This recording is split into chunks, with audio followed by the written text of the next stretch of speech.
Hello, yes দেখো তো স্ক্রিনটা দেখা যাচ্ছে কিনা, স্ক্রিনটা দেখা যাচ্ছে কিনা দেখো তো, স্ক্রিনটা দেখা যাচ্ছে কিনা এবং শোনা যাচ্ছে কিনা দুটোই দেখো। শোনা যাচ্ছে, দেখা যাচ্ছে, বোধ হচ্ছে। আজকে একটা নতুন চ্যাপ্টার পড়াবো।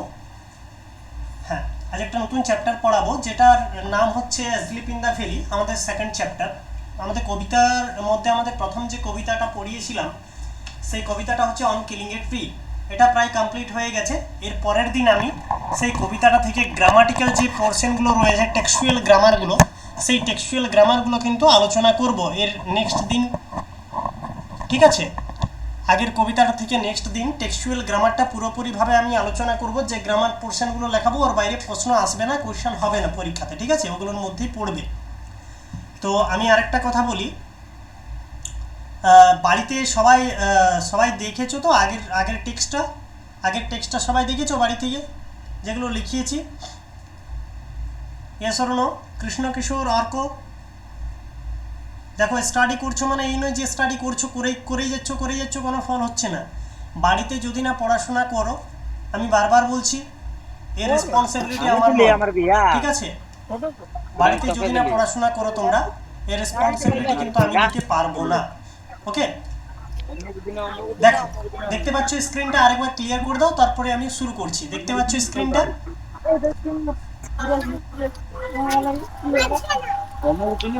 না, কৃষ্ণ কিশোর কিছু যদি বলছো আমি বুঝতে পারবো না ভাই, তুমি মেসেজ করে বলো। একদম সাউন্ড বন্ধ করা আছে।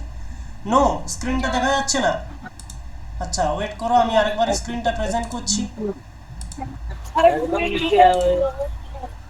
এরপরে দেখো, এরপরে আই থিঙ্ক এরপরে তুমি দেখতে পাবে, আর আই থিঙ্ক এরপরে তুমি দেখতে পাবে, এরপর তুমি শুনতে পাবে, বুঝতে পারবে।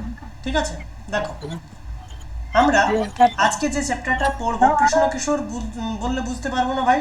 যদি অর্ক শুনতে পাচ্ছ, দেখতে পাচ্ছ, তাড়াতাড়ি রিপ্লাই করো। যদি তুমি দেখতে পাচ্ছ তাহলে কৃষ্ণ কিশোরের নেটের প্রবলেম হচ্ছে। অর্ক দেখতে পাচ্ছ? জলদি বলো, তাড়াতাড়ি বলো।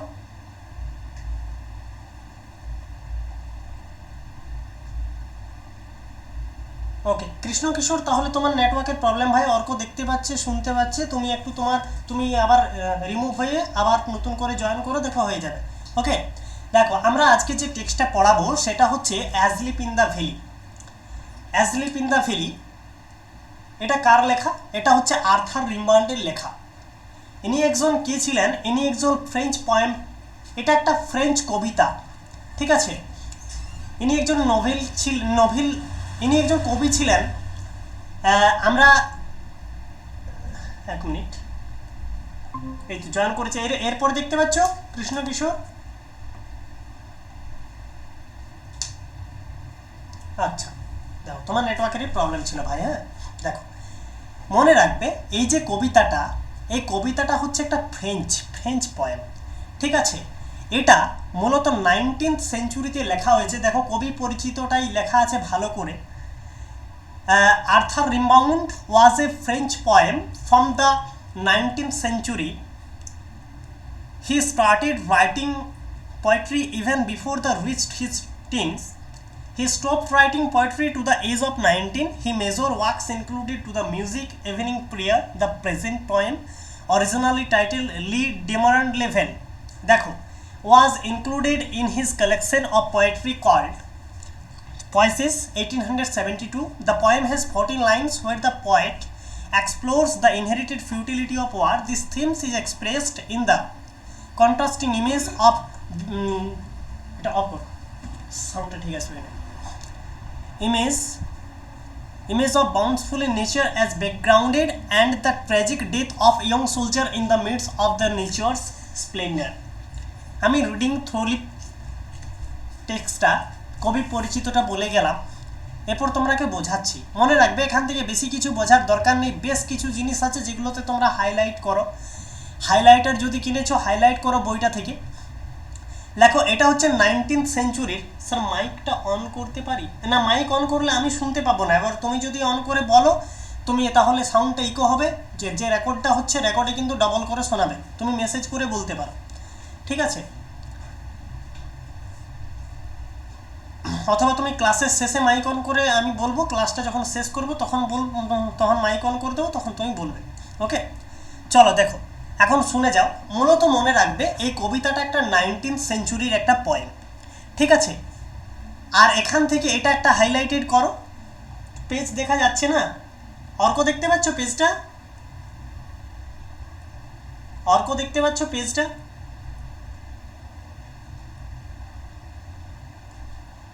অর্ক স্যার ফার্স্টে যেটা দেখাচ্ছিল সেটাই দেখাচ্ছে, ফার্স্টে যেটা দেখাচ্ছিল। আরে আমি ওটাই এখন অন রেখেছি। একটা ছবি দেখতে পাচ্ছ, এজলিপ ইন দ্য ভ্যালি লেখা আছে, সেই ছবিটা তুমি দেখতে পাচ্ছ? আমি হ্যাঁ ওটাই এখন আছে। এখন কোনো পেজ আমি স্ক্রল করিনি, কোনো নতুন পেজ আমি স্ক্রল করিনি। এই যে দেখো, এইবার স্ক্রল করলাম, এইবারে স্ক্রল করলাম, ওই পেজটাতেই এখন স্টপ রেখেছি, অন্য কিছু আমি লিখিনি। আমি টেক্সট বইটা দেখে দেখে তোমাদেরকে টেক্সটটা পড়লাম, ঠিক আছে। দেখো এগুলো ব্ল্যাঙ্ক পেজ আছে সব, এগুলো থেকে আমি লেখাবো। দেখো এটা মূলত মনে রাখবে একটা ফ্রেঞ্চ পয়েম, এটা 19th সেঞ্চুরিতে, ফ্রম 19th সেঞ্চুরিতে লেখা হয়েছে। এর বিভিন্ন ধরনের কবিতা রয়েছে এবং বিভিন্ন ধরনের ওয়ার্কস রয়েছে, যেমন মিউজিক, ইভিনিং প্রেয়ার, এগুলো হাইলাইটেড করো। দ্য প্রেজেন্ট পয়েম মানে এই কবিতাটা অ্যাজলিপ ইন দ্য ভ্যালি, এই কবিতার অরিজিনাল টাইটেলটা কি মনে রাখবে। এই কবিতাটা অন্য একটা কবিতা থেকে নেওয়া হয়েছে, এই কবিতার অল্প কিছু অংশ, ঠিক আছে। মানে অন্য একটা কবিতা, এই কবিতার টাইটেল এটা নয়, এই কবিতার একটা অন্য টাইটেল ছিল, একটা অরিজিনাল টাইটেল রয়েছে এই কবিতাটা। সেই টাইটেলটা হলো লি ডেমোর লিভাল, ঠিক আছে। ওই কবিতা থেকে এই কবিতার কিছু অংশ কেটে নেওয়া হয়েছে, ঠিক আছে। ওই কবিতা থেকে কিছু অংশ এই কবিতায় ইনক্লুড করে দেওয়া হয়েছে এবং এই কবিতার নতুন করে নাম রাখা হয়েছে অ্যাজলিপ ইন দ্য ভ্যালি, ঠিক আছে। তো এই অ্যাজলিপ ইন দ্য ভ্যালি গল্পটা কি? এখানে একজন শুয়ে আছে, আমরা দেখতে পাচ্ছি ড্রেস পরে, ভালো একটা সৈনিকের ড্রেস পরে একজন শুয়ে আছে।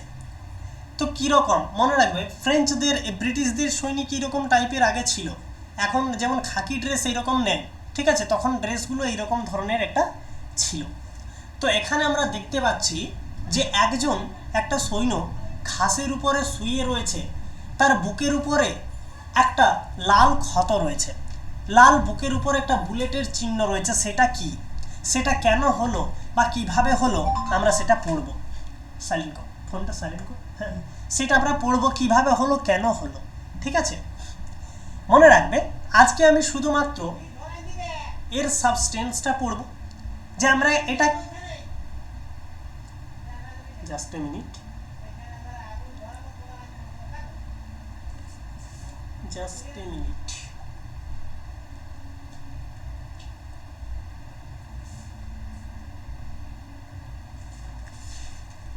দেখো এই কবিতাটা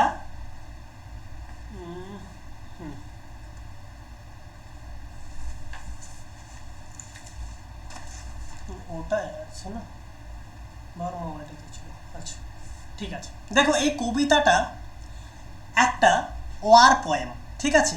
এটা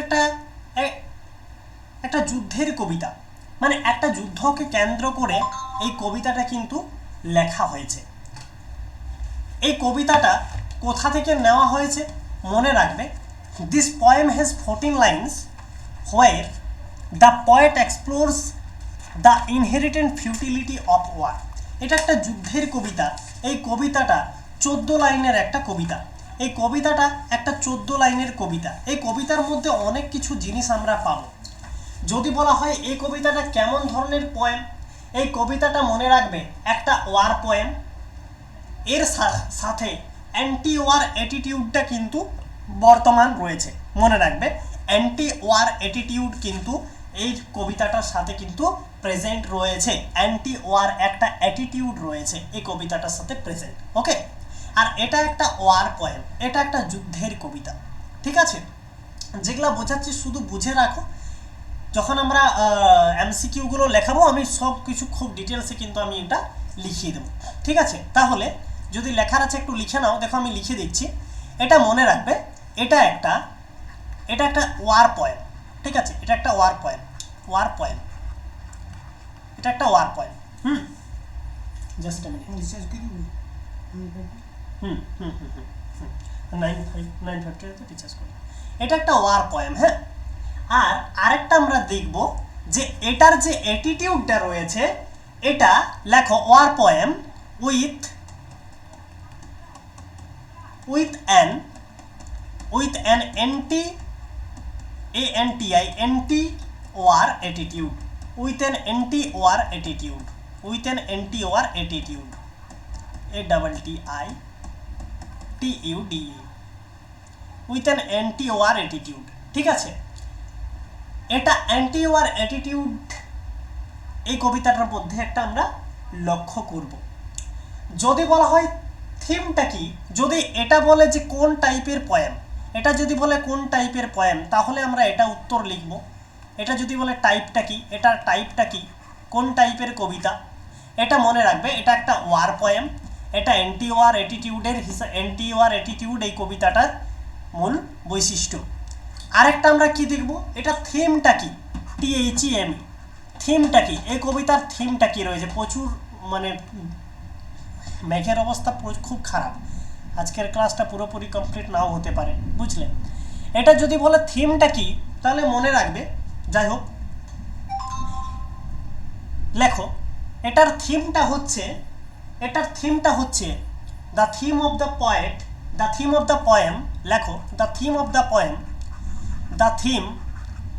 পয়েম। এখন কিন্তু টেক্সটটা আমি শুরু করিনি। হ্যাঁ, the theme of the poem, ইন্টারনেটটা কত করে যাচ্ছে এখান থেকে তো দেখাবো না, এখান থেকে কতটা স্পিড হচ্ছে, এইখানে এখান থেকে 144 339। The theme of the poem, এই পয়েমের থিমটা কি রয়েছে, এই পয়েমের থিমটা রয়েছে is futility of war. The theme of the poem is futility, FUTILITY, futility of war, the theme of the poem is futility of war। ঠিক আছে, তাহলে দেখো আমরা এখান থেকে দুটো জিনিস জানতে পারলাম। কি কি না, এটা কোন ধরনের কবিতা, এটা একটা মনে রাখবে যুদ্ধের কবিতা, war poem with an anti war attitude, number 1। Number 2তে জানলাম এটা কোন থিম, এই পয়েমের থিমটা কি না, এই পয়েমের থিমটা হচ্ছে ফিউটিলিটি অফ ওয়ার। ওকে, আমরা আরেকটা জানবো, এটা কোন সময়ে লেখা হয়েছে, মনে রাখবে, এটা কোন সময়ে লেখা হয়েছে, লেখো এটা কোন সময়ে লেখা হয়েছে, জাস্ট এ মিনিট, এটা কোন সময়ে লেখা হয়েছে, 19th century, NINETEENTH, 19th century, CENTURY, 19th century. এটা 19th সেঞ্চুরির একটা কবিতা। ঠিক আছে, 19th সেঞ্চুরির একটা কবিতা। ঠিক আছে, আমরা আরেকটা মেন জিনিস জানবো, চলো লেখো, আরেকটা আমরা মেন জিনিস জানবো, টপ কিন্তু লিখে নাও, এই পিডিএফটা যদিও পেয়ে যাবে কিন্তু তোমরা লিখে নাও। ঠিক আছে, দেখো এখান থেকে আমরা আরেকটা কি জিনিস পাবো, মনে রাখবে যেগুলো পড়াচ্ছি এর বাইরে পড়ার কোনো দরকার নেই। এটার অরিজিনালি টাইটেলটা কি, অরিজিনালি টাইটেল GINALLY,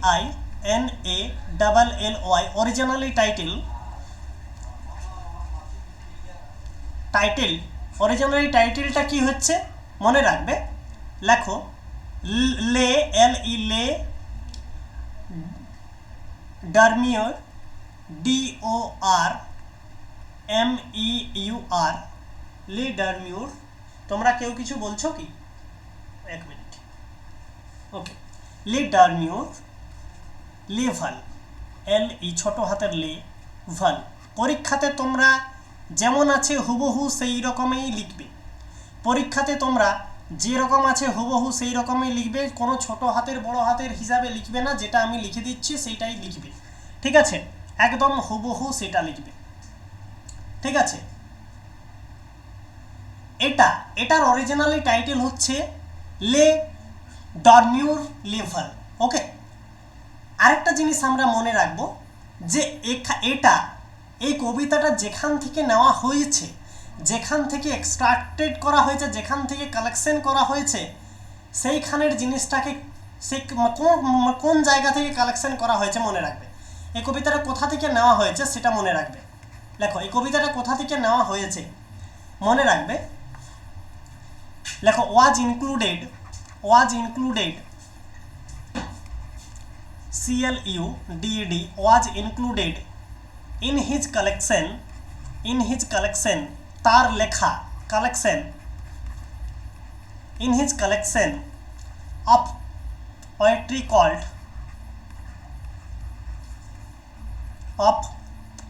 called কোন কবিতা গুচ্ছ থেকে এই কবিতাটা নেওয়া হয়েছে? নো, পোয়েসিস, POESIS, এটা থেকে মনে রাখবে পোয়েসিস। এটা কত সালে লেখা হয়েছে? নো, 1872, 1872 সালের কবিতা। দ্য কালেকশন অফ কি পোয়েট্রি, মনে রাখবে পোয়েম আর পোয়েট্রির মধ্যে দুটো ডিফারেন্স রয়েছে। পোয়েম আর পোয়েট্রির মধ্যে দুটো ডিফারেন্স রয়েছে। এটা তোমাদেরকে নলেজের বাইরে শেখাচ্ছি, এটা কিন্তু কোনো টিচার কিন্তু শেখাবে না।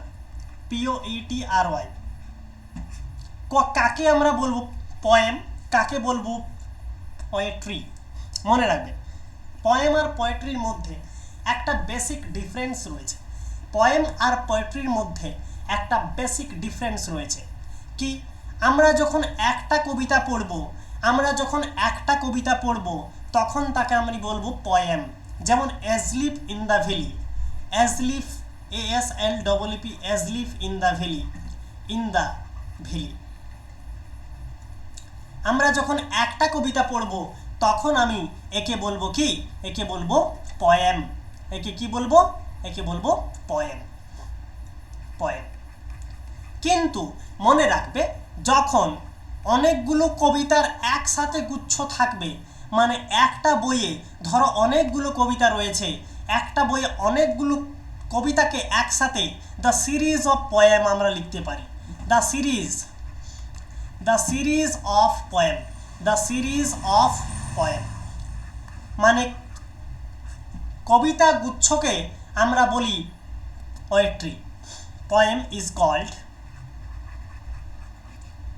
POETRY, মানে অনেকগুলো কবিতা একসাথে আমরা বলি পোয়েট্রি, আর একটা কবিতাকে আমরা বলি পোয়েম। মনে রাখবে।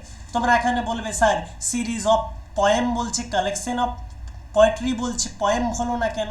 না, কালেকশন মানে এক গুচ্ছ, কালেকশন মানে গুচ্ছ, কালেকশন অনেকগুলো কবিতাকে কি বলছে? পোয়েট্রি বলছে। তো এই যে কবিতা গুচ্ছের বইটা, এই একটা বইয়ের টাইটেল, এই একটা বই, যে বইটার নাম কি? যে বইটার নাম হচ্ছে কি বলো তো? যে বইটার নাম হচ্ছে পোয়েসিস। এই বইটাতে অনেকগুলো কবিতা লেখা রয়েছে, ঠিক আছে? এটা একটা বুকস। এই বইটার কি নাম? POESIS, পোয়েসিস। এই বইটা থেকে একটা কবিতা নেওয়া হয়েছে, যে কবিতার অরিজিনাল টাইটেলটা হচ্ছে লে ডরমিওর লিভাল, ঠিক আছে? যে বইটা থেকে একটা কবিতা নেওয়া হয়েছে সেই কবিতার অরিজিনালি টাইটেলটা হচ্ছে লে ডরমিওর লেভাল। সেই কবিতাটার কিছু অংশ, সেই কবিতাটার অল্প কিছু অংশ কেটে নিয়ে একটা নতুন টাইটেল দেওয়া হয়েছে, যেটার নাম হচ্ছে অ্যাজলিফ, ASLEEP, asleep in the valley. এই কবিতাটার নতুন নাম দেওয়া হয়েছে, এই কবিতাটারই কিছু একটা অংশ, এই কবিতাটার নতুন নাম দেওয়া হয়েছে। সেই কবিতাটা তোমরা পশ্চিমবঙ্গ মধ্যশিক্ষা পর্ষদের ইংরেজি টেক্সট বুকটাতে পড়ছো। আজকে আমাদের সেকেন্ড টেক্সট হচ্ছে অ্যাজলিফ ইন দ্য ভ্যালি। এটাই হচ্ছে সেই টেক্সটটা যেটার টাইটেলটা দেওয়া হয়েছে নতুন করে অ্যাজলিফ ইন দ্য ভ্যালি। ওকে, এটা অরিজিনালি টাইটেলটা হচ্ছে লে ডরমিওর লিভাল। ওকে, মনে রাখবে। বুঝতে পেরেছো? Do you understand? Yes or no? Please reply me. Orko, Krishna Kishore, all of you, please reply me. Okay. Clearly বুঝতে পেরেছো? আচ্ছা, কোনো অসুবিধা নেই তো? কোনো অসুবিধা নেই তো? তাহলে আমরা কি বুঝলাম এতক্ষণ ধরে, কি বুঝলাম? এটা একটা anti war poem, anti romantic, anti war poem, ঠিক আছে? এটা থিমটা হচ্ছে ফিউটিলিটি অফ ওয়ার, এটা থিমটা হচ্ছে ফিউটিলিটি অফ ওয়ার। এটা কোন সালে লেখা হয়েছে? Yes, all is clear. এটা 19th সেঞ্চুরিতে লেখা হয়েছে, 1900 শতকে লেখা হয়েছে, 1900 শতকে, ঠিক আছে? এই কবিতাটা 1900 শতকের কবিতা। এটার অরিজিনালি টাইটেল হচ্ছে কি? লে ডরমিউর লাভাল। এটা অরিজিনালি টাইটেল হচ্ছে লে ডরমিউর লাভাল। এটা কোথা থেকে নেওয়া হয়েছে? এটা একটা মেন বই থেকে নেওয়া হয়েছে, যে বইয়ে অনেকগুলো কবিতা লেখা রয়েছে। অনেকগুলো কবিতার কালেকশনকে কি বলি? কি বলি? কি বলি? পয়েম? পয়েম নাকি পোয়েট্রি? কি বলি অর্ক? অনেকগুলো কবিতার কালেকশনকে বলি পোয়েট্রি। পোয়েট্রি, ঠিক আছে, মনে রাখবে, পোয়েট্রি। তাহলে কালেকশন অফ পোয়েট্রি, সেই কালেকশন অফ যে পোয়েট্রির বইটা, সেই বইটার মেন বইটার নাম কি ছিল? মেন বইটার নাম ছিল পোয়েসিস। সেটা 1872 সালে কিন্তু লেখা হয়েছে, 1872, 1872 সালে কিন্তু লেখা হয়েছে। এই বইটার মেন একটা কবিতা রয়েছে, এই বইটার একটা কবিতা রয়েছে, সেই কবিতাটার অরিজিনাল এই টাইটেলটা ছিল লে ডরমিউর লেভাল। সেই কবিতা থেকে অল্প কিছু অংশ তুলে নিয়ে তোমাদের এই ইংলিশ বইটাতে দেওয়া হয়েছে। এই কবিতাটা সম্পূর্ণ কবিতা নয়, এটা অনেক বড়, আরও কবিতাটা অনেক বড় আছে, তো সম্পূর্ণ কবিতাটা নয়। এই কবিতাটার কিছু অংশ কেটে নিয়ে একটা নতুন টাইটেল নাম দিয়ে এই কবিতাটা তৈরি করা হয়েছে। বুঝতে পেরেছ? আমরা পয়েম এবং পোয়েট্রির ডিফারেন্সটা পড়লাম। Poem is called a single poem. তোমরা আরেকভাবে বলতে পারো a single poem, a single poem, a single poem, ঠিক আছে? আর এটা হচ্ছে a series of poem, a series of poem, এই যে লিখিয়ে দিয়েছি এ সিরিজ অফ পয়েম। হ্যাঁ, এটা হচ্ছে a single poem. A single poem is called poem, a single poem is called poem, আর a series of poem is called poetry. কেউ যদি তোমরা কি জিজ্ঞেস করে what is the difference between poem or poetry, no, you can reply him, the poem also a single poem, the poem also called a single poem, okay, or poetry also called the series of poem is called poetry, okay? চলো next আমরা, আর এখান থেকে বেশি কিছু জানা নেই, আমি এগুলোর ওয়ার্ড মিনিংগুলো তোমাদেরকে আমি গ্রুপে পাঠিয়ে দেবো, ওয়ার্ড মিনিংগুলো তোমরা লিখে নেবে। বেকার ওয়ার্ড মিনিংগুলো লিখে এখন টাইম নষ্ট করো না। আমরা একটু আলোচনা করি, কবিতাটা আজকে শুরু করব না, জাস্ট কবিতাটার একটু থিমেটিক্যালি ব্যাপারটা আলোচনা করি, নেক্সট দিন যাতে আমরা কবিতাটা পড়ে আমরা সহজেই বুঝতে পারি কবিতাটার মেন সাবস্টেন্সটা কী রয়েছে, মেন বিষয়টা কী রয়েছে, ঠিক আছে? তাহলে মনে রাখবে, দেখো এখানে ছবিটার দিকে সবাই তাকাও, এখানে ছবিটার দিকে সবাই কিন্তু তাকাও, ঠিক আছে? দেখো ছবিটাতে কি দেখতে পাচ্ছ? একটা সৈন্য, একটা লোক একটা ঘাসের উপর পড়ে আছে, একটা লোক একটা ঘাসের উপরে শুয়ে আছে, কিন্তু আদৌ সে কি শুয়ে আছে? না তো, সে শুয়ে নেই, সে ক্ষতবিক্ষত হয়ে গেছে, সে একদম উন্ড হয়ে গেছে, সে একদম মৃত অবস্থায় পড়ে আছে। কিন্তু এখানে নেচার, এখানে কবি সৈন্যটাকে দেখে, কবি এখানে সোলজারকে দেখে খুব দুঃখ প্রকাশ করছে, খুব দুঃখ প্রকাশ করছে। তিনি নিজেকে বিশ্বাস করতে পারছেন না, নিজের চোখে বিশ্বাস করতে পারছেন না যে একটা সৈন্য এভাবে পড়ে থাকতে পারে, এভাবে মরে যেতে পারে। একটা সৈন্য তো খুব সাহসী হয়, সে কিভাবে মরতে পারে, সে কিভাবে উন্ড হতে পারে, সে কিভাবে তার বুলেট লাগতে পারে তার শরীরে। আশা করি তোমরা কবিতার বিষয়ে কিছু না কিছু জেনেছো, ঠিক আছে? এখানে আমরা কবিতার মধ্যে পড়ব, এখানে এই সৈন্যটা, ঠিক আছে, এখানে এই সৈন্যটা একটা যুদ্ধ করতে গেছে, একটা যুদ্ধে সে যুদ্ধে আহত হয়েছে, সে যুদ্ধে আহত হয়েছে। কিভাবে আহত হয়েছে? সে পালাবার চেষ্টা করেছে, যুদ্ধক্ষেত্র থেকে পালাবার চেষ্টা করেছে, বা যুদ্ধক্ষেত্রে তাকে দুটো গুলি ছুড়ে দেওয়া হয়েছে, যুদ্ধক্ষেত্রে তাকে দুটো বুলেট তার ছাতিতে লেগে গেছে, বুলেট। সে জানে সে বাঁচবে না, সে দৌড়ে পালিয়ে আসতে চেষ্টা করেছে, সে পালিয়ে আসতে আসতে সে মাটিতে লুটিয়ে পড়েছে। কোন জায়গাতে? কোন জায়গাতে?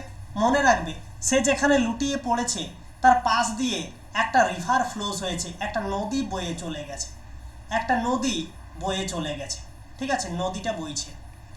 সেই নদীর ধারে, নদীর ধারে, ঠিক আছে, একটা পুরো ঘাস আছে। দেখবেন নদীর উপরে ঘাস থাকে, মানে নদীর ধারে ঘাস থাকে, ঠিক আছে।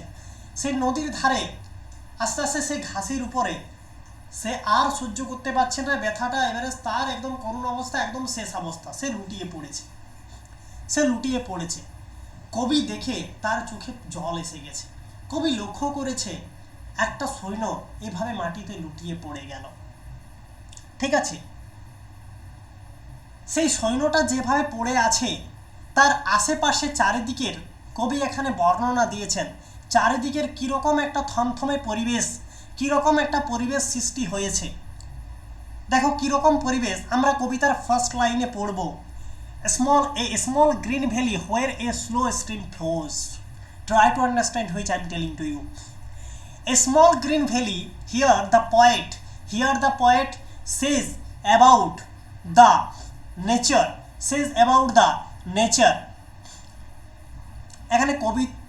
এখানে প্রাকৃতিকের একটা যে সৌন্দর্য, সেই সৌন্দর্যটা বর্ণনা করেছেন। এখানে নদীর ধারে একটা সৈন্য পড়ে আছে আহত অবস্থায়, এই নিহত পুরো একদম শেষ অবস্থাটা, পুরো একদম শেষ হয়ে গেছে, ঠিক আছে। এবং তার পাশে যে রিভারটা, নদীটা বয়ে গেছে, সেই নদীটা ধীরে ধীরে, নদীর জলটা ধীরে ধীরে কিন্তু বইছে। সেই আজকে 4-5টা লাইন করিয়ে দিই, তারপর নেক্সট দিন বাকিটা পড়াবো। এটা 3 দিন লাগবে কবি, 3 দিন নাই 2 দিন, হ্যাঁ 2 দিন লাগবে। এই নদীর জলটা ধীরে ধীরে কিন্তু বয়ে যাচ্ছে। দেখো কি বলেছে, এই স্মল গ্রিন ভ্যালি বলতে কি, ছোট্ট উপত্যকা, ভ্যালি মানে কি উপত্যকা, ছোট্ট ঘাসের উপত্যকা। স্মল মানে ছোট্ট, গ্রিন মানে সবুজ, সবুজ মানে যেখানে সেখানে ঘাস বা গাছ থাকবে। স্মল গ্রিন ভ্যালি, ছোট্ট সবুজ উপত্যকায়, হোয়ার এ স্লো স্ট্রিম ফ্লোজ, যেখানে তার পাশে ছোট্ট একটা স্রোত, একটা স্লো স্ট্রিম মানে হচ্ছে স্রোত, নদীর স্রোতের হিসাবে বয়ে যায়।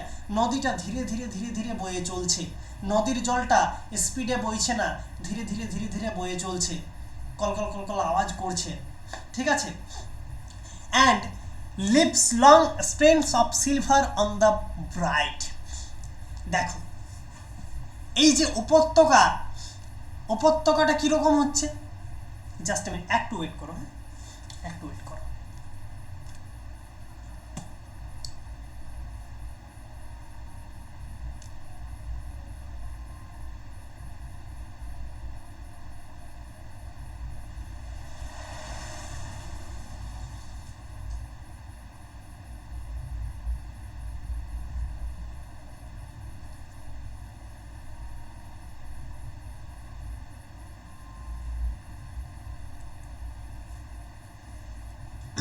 ঠিক আছে, দেখো শুনতে পাচ্ছ,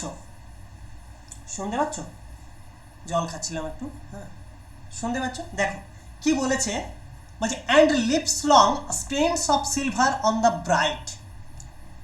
কি বলেছে, গাছের যে পাতাগুলো, অ্যান্ড লিভস মানে পাতা, গাছের পাতাগুলি কিভাবে আছে, দেখো bright grass from the mountain top stream on the সান।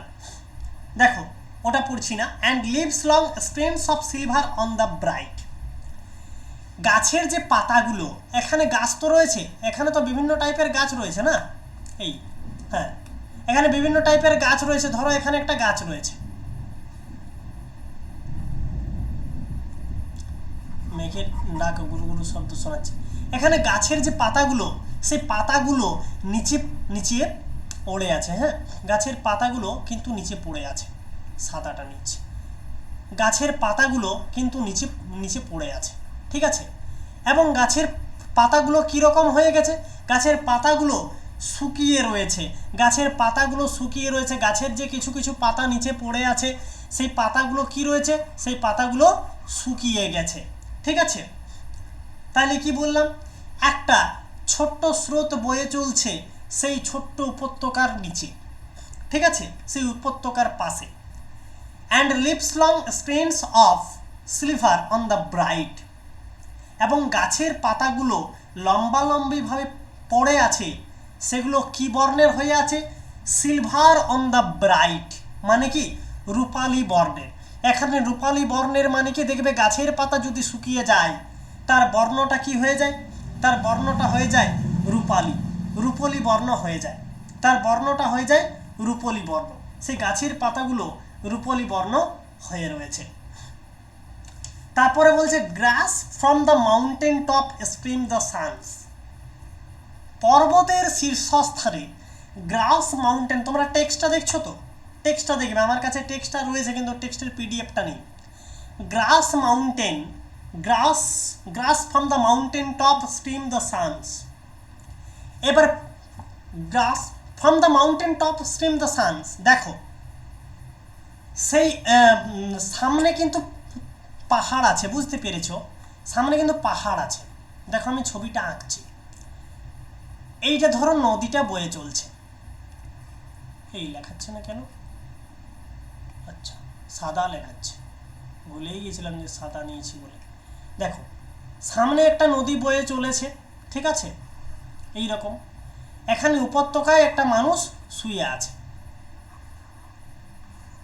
আমি আরেকবার ছবিটা ভালো করে আঁকি, মানে ছবিটা আঁকি, যদিও আমার ছবি আঁকা বুঝতেই তো পারছো। এখানে মানুষটা শুয়ে আছে, এখানে নদীটা বয়ে চলছে, ঠিক আছে। ছবিটা একটু ভালো করে আঁকতে হবে, না হলে সমস্যা হয়ে যাবে। যারা দেখবে তারা বলবে এটা কি ভূত এঁকেছে, ঠিক না? দেখো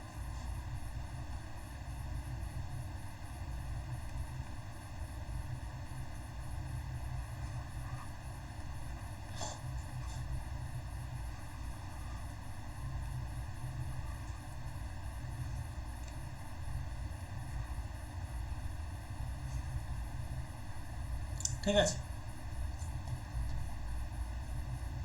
তিনটা পা হয়ে গেল যে মানুষটার।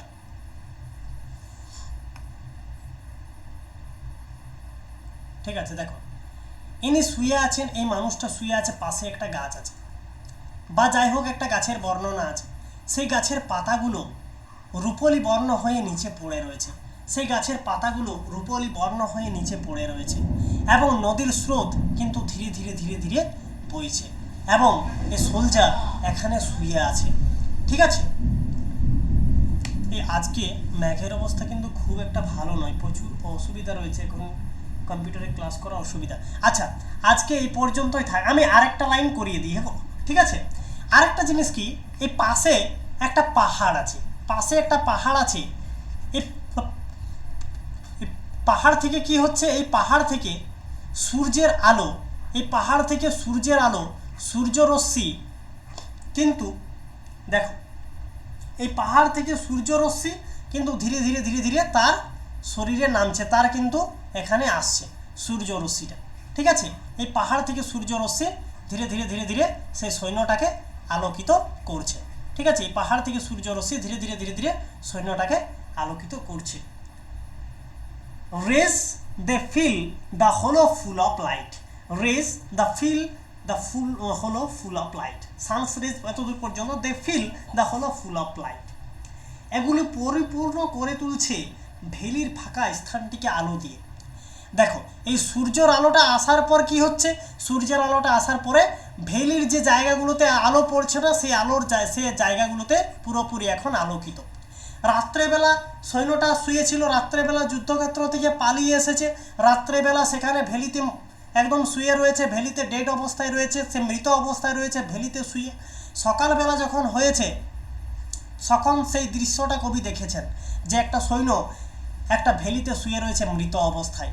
সৈন্য কবি আর্থার রিমমাউন্ট তার পাশাপাশি আরও কিছু দেখেছেন, যে নদীর স্রোত বয়ে চলছে, গাছের পাতাগুলো তার শরীরের কাছে পড়ে রয়েছে বিবর্ণ হয়ে, রূপালী হয়ে, এবং সূর্যের আলো সেই সৈন্যর গায়ের উপর পড়ছে। তাছাড়া সেই আশেপাশের যেসব ফাঁকা জায়গাগুলোতে যেখানে আলোকিত ছিল না, কিছুক্ষণ আগে আলো ছিল না, অন্ধকারাচ্ছন্ন ছিল, সেই অন্ধকারাচ্ছন্ন জায়গাগুলো পুরো এখন আলোকিত হয়ে পড়েছে, পুরো এখন আলোকিত হয়ে পড়েছে। তাহলে এই গেল 4টা লাইন, আজকে 4টা লাইনে আলোচনা করলাম। এরপর নেক্সট দিন আমি আলোচনা করব, বুঝলে, কারণ আজকে মেঘের অবস্থা খুবই খারাপ, আজকে বেশিক্ষণ ক্লাস করা যাবে না, এই বৃষ্টিটা আর হার্ডলি 5 থেকে 10 মিনিটের মধ্যে চলে আসবে। ঠিক আছে, বলো এই পর্যন্ত কোনো অসুবিধা থাকলে বলো। দাঁড়াও আমি মাইকটা অন করছি, ওয়েট করো। বলো বুঝতে পেরেছো? দাঁড়াও। হ্যাঁ স্যার।